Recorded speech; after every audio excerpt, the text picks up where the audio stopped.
What if time isn't as linear as we believe? What if, for reasons still unknown, it sometimes folds back on itself, not in grand cosmic loops, but in the quiet repetition of a single moment, a single hour, a single day? Not as science fiction, but as lived experience. This is not a tale of time machines or wormholes, but of ordinary people, teachers, doctors, commuters, who found themselves trapped in repeating fragments of time. Not just déjà vu, not the eerie familiarity of a moment, but full awareness of events happening again and again, unchanged, like grooves etched deep into reality. Some experience these loops for hours, others for days. In one case, an entire town claimed to relive the same day, with the same people making the same choices, unaware, or only slowly becoming aware, that the day had already come and gone, and come again. These accounts aren't about proving physics wrong. They are about human experience, memory, and the invisible rules that may govern our lives in ways we barely understand. Because what's most disturbing isn't the idea that time can repeat.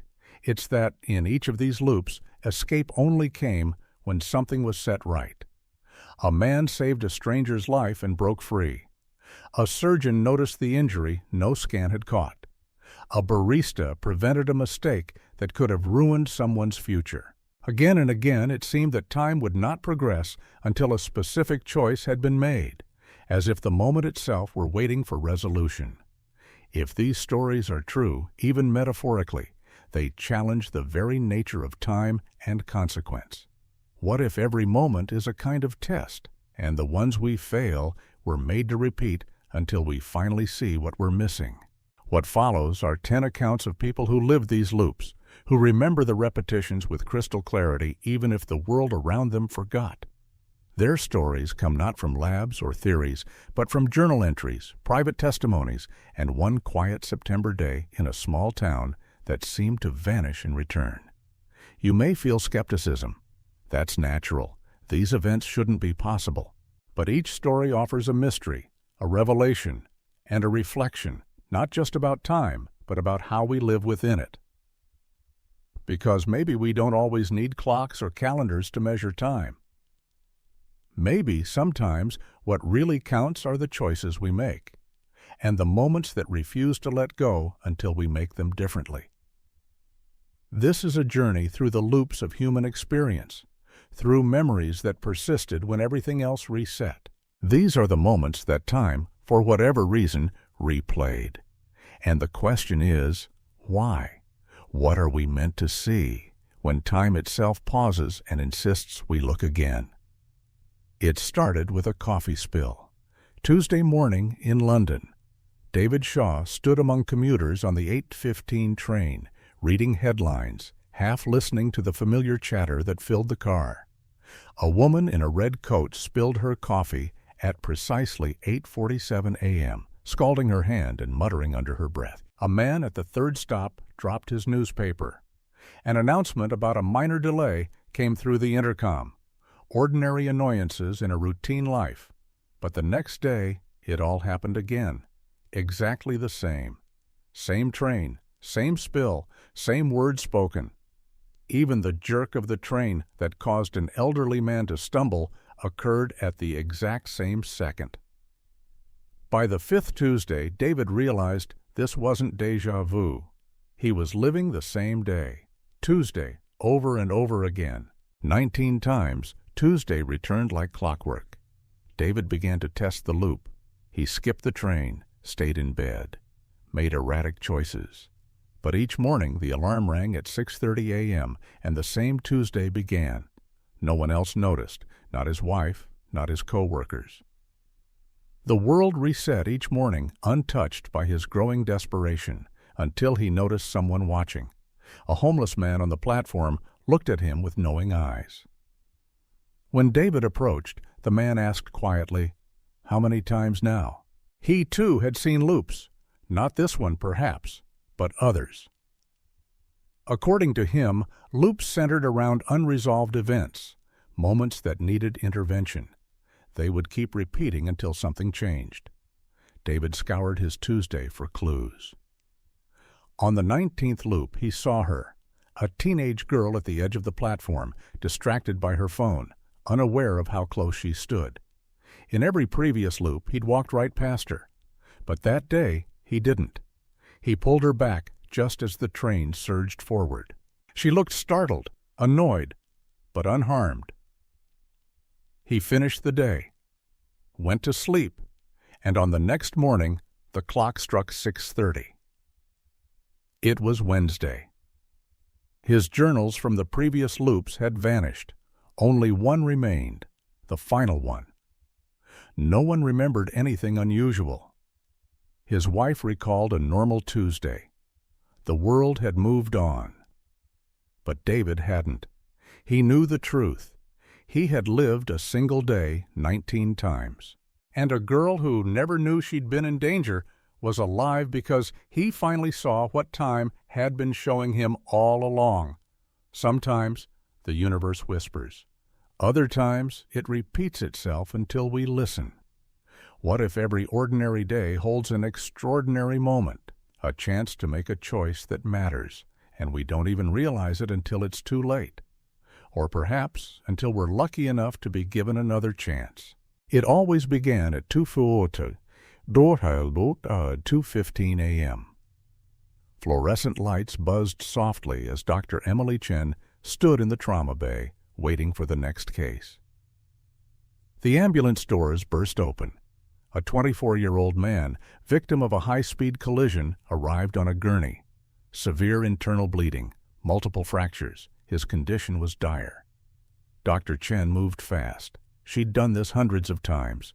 Blood transfusions, emergency surgery, resuscitation protocols. But at exactly 3:47 a.m., he crashed. They couldn't bring him back. She called the time of death. Her shift continued, heavy with loss. Then she was back in the ER. 2:15 a.m. The same ambulance doors opened. The same patient. Same injuries. Same nurses. Same questions. For a moment she thought she'd hallucinated the entire night. But as the scenario unfolded, again ending in death at 3:47 a.m., dread settled into her bones. The loop began. 11 times she relived the night. 11 times she tried to save him, altering procedures, calling specialists early, trying aggressive interventions. Nothing changed. No one else remembered. Her team treated her growing desperation as exhaustion. But she knew. Time was holding her hostage. By the 7th repetition, she began to unravel. Her medical knowledge couldn't crack the puzzle. Was she missing something obvious? Was she being punished for a mistake she couldn't see? On the 12th iteration, she changed her approach entirely. Rather than focusing on the most obvious injuries, she examined a chest wound that had seemed superficial in every loop before. A hunch, a flicker of intuition. And there it was, a small arterial tear bleeding slowly into the chest cavity. Not enough to trigger alarms early, but fatal if left unnoticed. She repaired it, monitored closely, watched his vitals stabilize. At 3:47 a.m., the minute that had claimed him 11 times, he was still alive. When her shift ended at 6:00 a.m., she sat alone in the locker room and wept, not just from relief, but from the overwhelming strangeness of it all. Time had moved forward. The loop had ended. The young man recovered. He never knew he'd died in another version of that night, or 11 versions. Years later, Dr. Chen heard he had become a paramedic. She never told him she'd saved his life 12 times. What if time, in its own unfathomable logic, gives us chances to correct what protocol alone can't? What if the key isn't perfection, but attention, the willingness to see what we've overlooked? And what if, sometimes, the only way forward is to try again and again until we finally get it right? It was supposed to be the happiest day of her life. Sarah Mitchell awoke to golden morning light, birdsong drifting through the window, and the giddy excitement of her wedding day. Her dress waited by the door. Her bridesmaids were already texting. The ceremony would be at noon, a celebration months in the making. And it was perfect. She married the love of her life in a sun-drenched ceremony, tears and laughter flowing freely. That night she fell asleep in her new husband's arms, heart full. Then the alarm rang. She sat up, confused. The sunlit room was the same. The date on her phone was the same, her dress hung, untouched, her bridesmaids' texts identical. It was her wedding day, again. At first, Sarah thought it was a dream, but as the day repeated in exact detail, the photographer's arrival, her mother's tears, the best man fumbling his speech, a deep unease settled in. It wasn't just familiar, it was identical. 7 times the day replayed. She tried changing small things. She rewrote her vows, wore her hair differently. But the day pushed back gently, correcting her choices until it all played out the same way again. She confessed the loop to her fiancé, but to him it was always the first time. He held her close, thinking she was just nervous. By the 4th iteration, Sarah stopped trying to explain. By the 5th, she began to lose hope. Was this all she'd ever be? A bride, caught in a single moment of joy, never moving forward? On the 7th morning, crying quietly in the stillness, she noticed something she'd missed every time before. A necklace, her grandmother's, the something old she had planned to wear but forgotten each loop. This time, she found it in a drawer with a note. Wear this and remember. Love means moving forward, not staying in a perfect moment. She clasped the necklace around her neck and walked into her wedding one more time. Everything felt the same. And yet, subtly, it wasn't. The colors seemed more vivid. The air carried more weight. As the reception ended and they drove off into the night, Sarah clutched her husband's hand tightly, afraid of what tomorrow would bring. But morning came, and it was the day after. Time had moved. The loop was over. Her wedding had finally passed, becoming memory instead of present.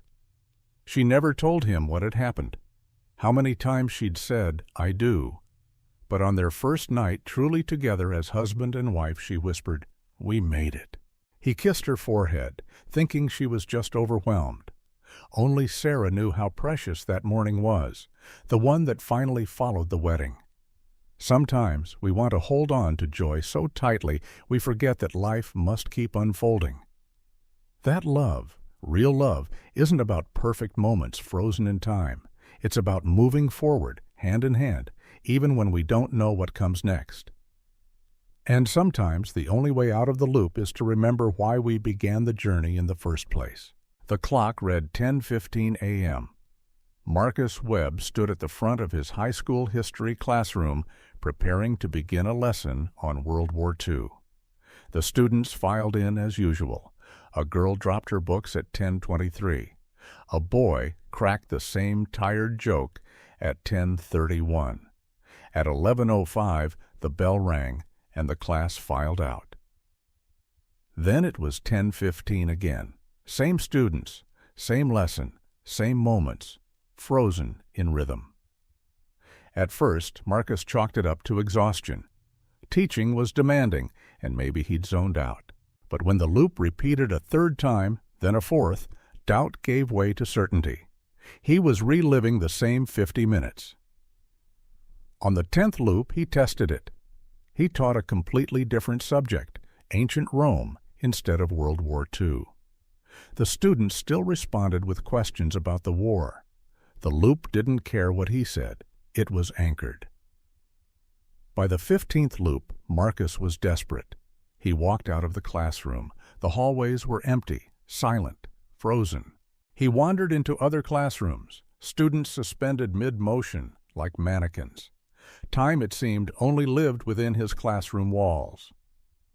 On the 23rd loop, he saw something new. A student, Jennifer, stared at him with growing confusion. When he asked if she was okay, she whispered, "Why do I remember this lesson already?" She was becoming aware. By the 25th loop, Jennifer fully remembered. They were trapped together, 2 conscious minds reliving the same class again and again.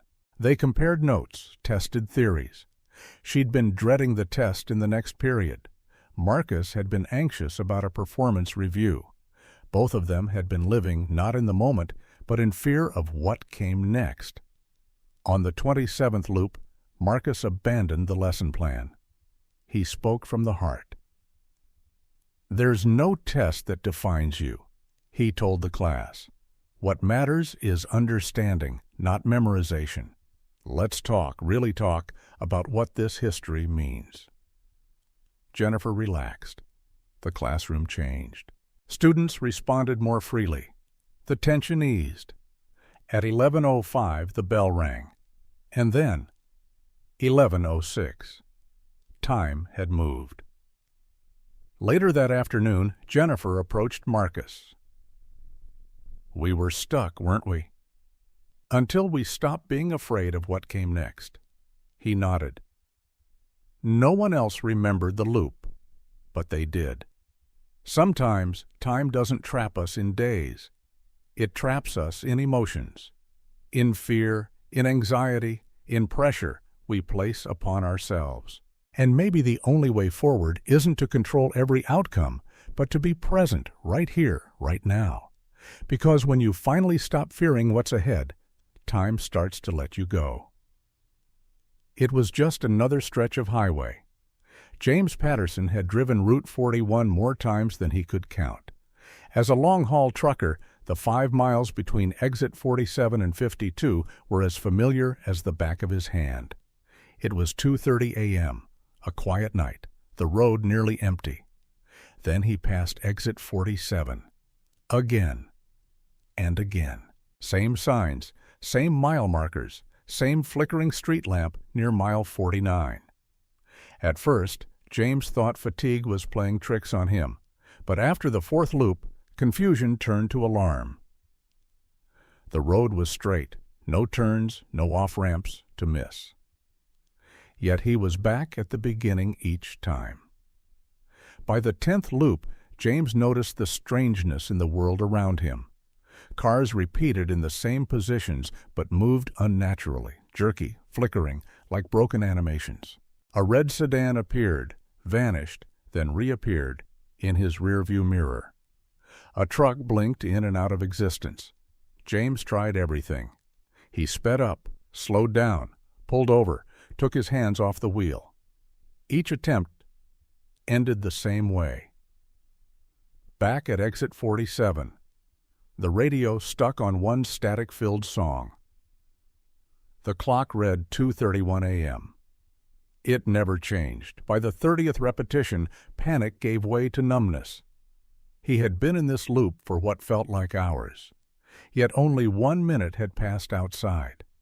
Was this death? A glitch in reality? Purgatory? On the 40th loop, James tried something new. He paid attention, not to the loop, but to the road itself. He noticed a memorial at mile 49 he'd never truly seen. A small white cross, a plastic bouquet, a name carved into wood, weathered by time. He pulled over, stepped out, stood in the cool night air beside the marker. He didn't know the man it honored. Another truck driver lost to the road 15 years ago, but he spoke aloud anyway. "I see you. You're not forgotten." The highway was silent. James got back into his truck and drove. This time, there were no glitches, no flickering cars, no sudden return to exit 47. Exit 52 approached as it should. He turned off, pulled into a rest stop, and parked, hands shaking. The clock said 2:33 a.m. Only 3 minutes had passed. His dash cam later revealed what shouldn't be possible. The same 5-mile stretch recorded 43 times, seamlessly, the timestamp never skipping. No one could explain it. James never looped again.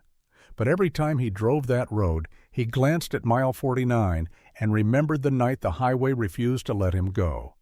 Maybe the loop wasn't about him at all.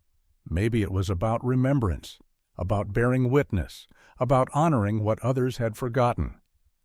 And maybe sometimes the only way to move forward is to stop, truly see what's been overlooked, and say the words no one else thought to say. The morning began like any other. Nicole Torres unlocked the doors to the Seattle coffee shop at 7:00 a.m. Machines hummed to life, beans ground to a low roar, and the familiar scent of espresso filled the air. At 7:03, a regular named Tom arrived and ordered a large coffee, black. The day unfolded smoothly until 7:38 a.m. Carrying a tray of drinks across the floor, Nicole slipped on a damp patch and lost her balance. The tray crashed.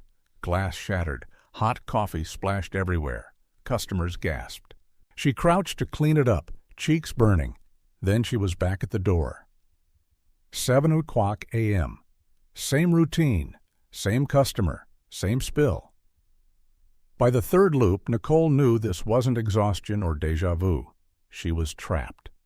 Time was looping.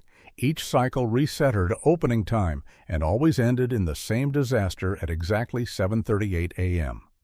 She tested variables, cleaned the floor early, carried fewer drinks, refused to serve trays. Nothing worked.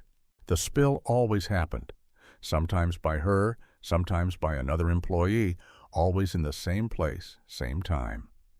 On the seventh loop, she paid closer attention. A young woman sat near the spill zone, typing furiously on a laptop. Nicole noticed that if the tray had landed just a few inches differently, the laptop would have been ruined. Eighth loop, she struck up a conversation. The woman was working on her graduate thesis. Months of research, barely backed up. If her laptop got hit, ninth loop. At 7:37, Nicole gently asked the woman to switch tables. "We've had spills in that spot, just being safe." The woman moved without question. At 7:38, Nicole carried the tray. She felt the familiar slide underfoot, but this time caught her balance. No drink spilled. The clock ticked to 7:39. Time had moved forward. The woman returned days later to thank Nicole for that suggestion. She didn't know she'd been saved from disaster 8 times over. Nicole didn't tell her. How could she explain? She had lived that morning 9 times to learn how to stop a moment of damage before it happened. Sometimes time doesn't trap us with big choices. Sometimes it loops until we prevent the smallest catastrophe, the kind no one else would ever notice. A laptop saved, a future preserved, and maybe the moments that matter most aren't the ones we celebrate, but the ones we quietly protect, without anyone ever knowing the effort it took to make them go right. It happened just before sunset. Alex Kumar was driving home from work, radio humming softly, traffic light ahead glowing red. 2 cars in front of him. He waited patiently. The light turned green. A pickup truck accelerated through the intersection. From the cross street, a sedan ran the red light at full speed. The impact was instant. Metal twisted, glass exploded. A third car was struck in the chaos. 3 people died before Alex's eyes. And then he was back in his car. Same song, same red light, same cars ahead. The clock had rolled back 5 minutes. The accident happened again. Alex lived through it 14 times. He tried everything, honking, shouting, calling 911. The call wouldn't go through. Running toward the intersection, never fast enough. Each time the sedan crashed into the pickup and time reset. On the 11th loop, he blocked the intersection with his car before the light turned green. The sedan swerved and crashed into another vehicle. Still fatal. The loop held. Alex realized the sedan's driver, likely drunk, was a fixed point. He couldn't stop the crash, but maybe he could prevent the deaths. It wasn't about eliminating the event. It was about changing its consequences. On the 15th loop, Alex pulled his car sideways into the intersection at 45 degrees, hazard lights flashing. All lanes were blocked. Traffic ground to a halt. Angry honking filled the air. Then the sedan appeared, speeding toward the jammed intersection. The driver slammed on the brakes. The car skidded, came to a stop just before impact. No one died. Police arrived moments later, responding to the chaos. The driver of the sedan was arrested for DUI. Alex received a citation for obstruction, a small price for saving 3 lives. As he drove away, the clock ticked forward. Time had moved. He never experienced the loop again. No one knew what he'd been through. No one remembered the 14 crashes that never happened, except him. Sometimes doing the right thing looks like madness to everyone else. Blocking traffic, ignoring the rules, creating disruption to stop disaster. And sometimes the only way out of a repeating tragedy is to sacrifice comfort, reputation, even your own safety, to change just one thing that changes everything. Time doesn't always wait for us to act, but in rare moments it might insist we try again until we do. The restaurant was nearly empty when Maria Santos locked the doors at 10 p.m. A couple lingered over dessert at table 7. The kitchen crew began cleanup. The dishwasher jammed, as it always seemed to. Maria counted the register, cleaned surfaces, took out the trash. At 11:17 p.m., a homeless man tapped gently on the glass front door. Maria glanced up. "Sorry, we're closed," she mouthed. He nodded, turned away. At 11:30, she stepped into the quiet night, keys jangling in her hand. Then she was back at 10. Same couple, same broken dishwasher, same steps, repeated. The loop ran its course 12 times, always ending at 11:30, always resetting. Each iteration, Maria grew more disturbed. Everyone else acted normally, oblivious to the repetition. Only she carried the memory of nights already lived. And always, at 11:17, the man appeared. She began to wonder, was he the key? Maria tried to save food from the trash. The man refused it. "I don't take garbage," he said quietly. She cooked a fresh plate just for him. He declined again. "I don't accept charity." By the 12th loop, Maria was desperate. Then she had an idea. At the start of the 13th shift, Maria ordered an employee meal for herself, something allowed by policy. She ate half of it during her break and saved the rest. At 11:17, when the man arrived, she held out the container. "I couldn't finish my dinner," she said. "Would you like the rest? Otherwise, it's going in the trash." He paused, looked at the food, saw that it wasn't charity, it was someone's meal, honestly shared. He took it. She watched him eat. At 11:30, she locked up, stepped outside. The air felt different. She checked her watch. 11:32 p.m. Time had moved forward. She never looped again. Maria didn't tell her co-workers, couldn't explain the nights spent trapped in repetition. But she knew why she'd been stuck. She'd turned away a hungry man, not out of cruelty, but routine, policy, habit. And time, it seemed, had held her in place until she found a way to help with dignity. Sometimes it's not enough to offer kindness. We have to offer it in a way that honors the person receiving it, not as saviors, but as equals. And sometimes the key to escaping our own cycles is helping someone else move forward first. The library was quiet, filled with the rustle of pages and the occasional squeak of a chair. Jessica Park sat hunched over an open textbook, highlighter in hand, studying for finals. Organic chemistry, her toughest subject. The clock read 8:00 p.m. For 90 minutes, she reviewed pathways, reactions, notes. At 9:30, she packed her books and left. Then she was walking into the library again. 8:00 p.m., same table, same people, same red-sweatered girl dropping her pen at 8:14, same group whispering at 8:45. At first, Jessica thought she'd lost track of time. But by the 3rd loop, it was clear. The evening was repeating. She tried moving to a new table, leaving early, even stepping outside. Nothing broke the cycle. On the 5th loop, she noticed the boy across from her, David. He'd been in her peripheral vision each time, but now he was watching her closely. "This is the 5th time, right?" he asked softly. He was in the loop too. They compared memories. Everything matched. Same events, same people, same 90-minute span, repeating again and again. But why them? Then it hit her. "We dated sophomore year." David nodded. This was our table. They'd ended things abruptly. No closure, just silence and distance. 2 years of avoidance. Now they were stuck together at the very place where things had once been good. On the 7th loop, they talked. Really talked. Not about the loop, but about the breakup. The hurt, the misunderstanding, the anger that neither had voiced.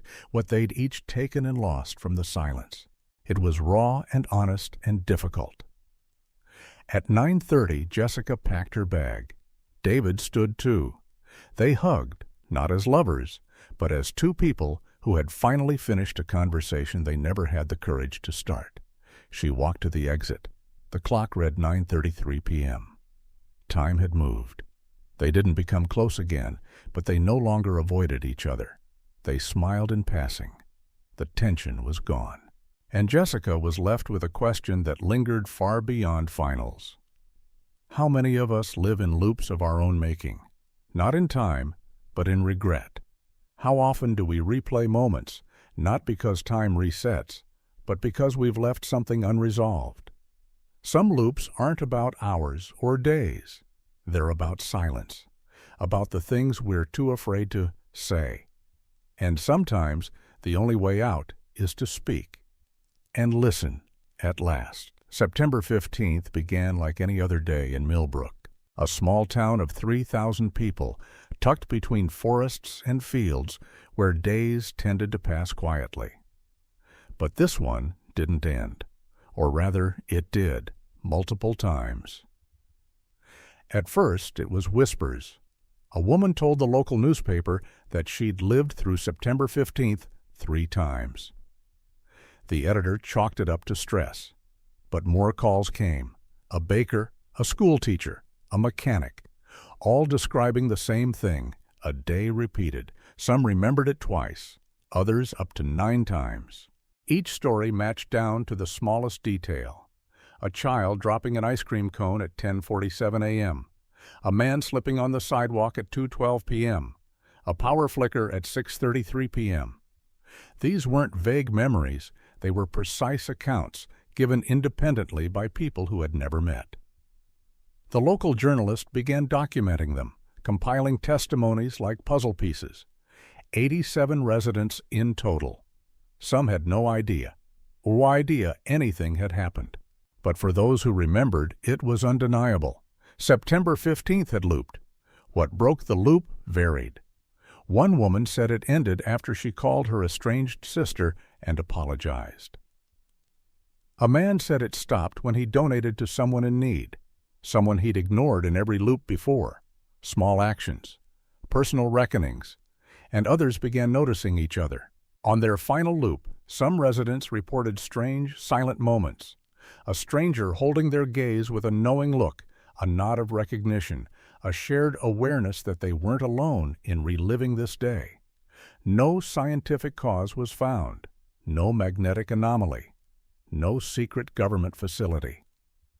September 15th was an ordinary Tuesday. Nothing special on the calendar, no historical event. Just a day that, for reasons no one could explain, would not move forward until enough people did. The story was dismissed nationally as a hoax, a mass delusion. But the people of Milbrook know what they lived, and they carry with them the quiet truth that sometimes time doesn't care about our calendars. It cares about our choices. It makes you wonder, how many loops go unnoticed? How many days do we repeat without ever realizing it? How often are we given chances to change something essential, but we're too distracted to see the pattern? And if a whole town can be caught in a day until they get it right, what might that say about the rest of us? The sun rose over a quiet suburban street. A barista caught a tray mid-fall. A commuter reached out just in time to pull someone from danger. A student took a deep breath and asked the question they'd been too afraid to ask. In each of these moments, time had paused, repeated, and then finally let go, only when something changed. What ties all these stories together isn't just the strange bending of time, it's the pattern that emerged from the repetition. In every loop, something had to be seen, faced, or fixed, not just by chance, but by choice. Each loop was a mirror. Sometimes the mirror reflected fear, of failure, of regret, of loss. Sometimes it showed compassion waiting to be offered. Other times, it revealed a moment of hesitation where courage needed to take its place. The loops didn't demand perfection. They demanded presence. They demanded awareness. And most of all, they demanded change. What if these weren't glitches? What if they were reminders? Reminders that every moment carries weight. That the small decisions, to speak up, to help, to let go, might matter more than we think. What if these loops are happening all the time? Not with flashing lights or science fiction mechanics, but quietly, in hearts and minds, in homes and hallways.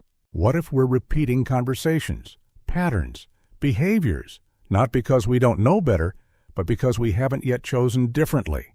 The people in these stories didn't escape because they found a way out. They escaped because they found a way through.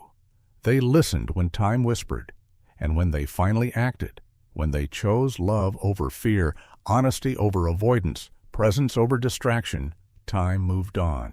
Perhaps it always does. But maybe, just maybe, it waits, when something important hangs in the balance. What would change if we lived as though each moment might be the one that counts? The one we must get right before we're allowed to move forward? What loop might you be living in? And what choice could set you free?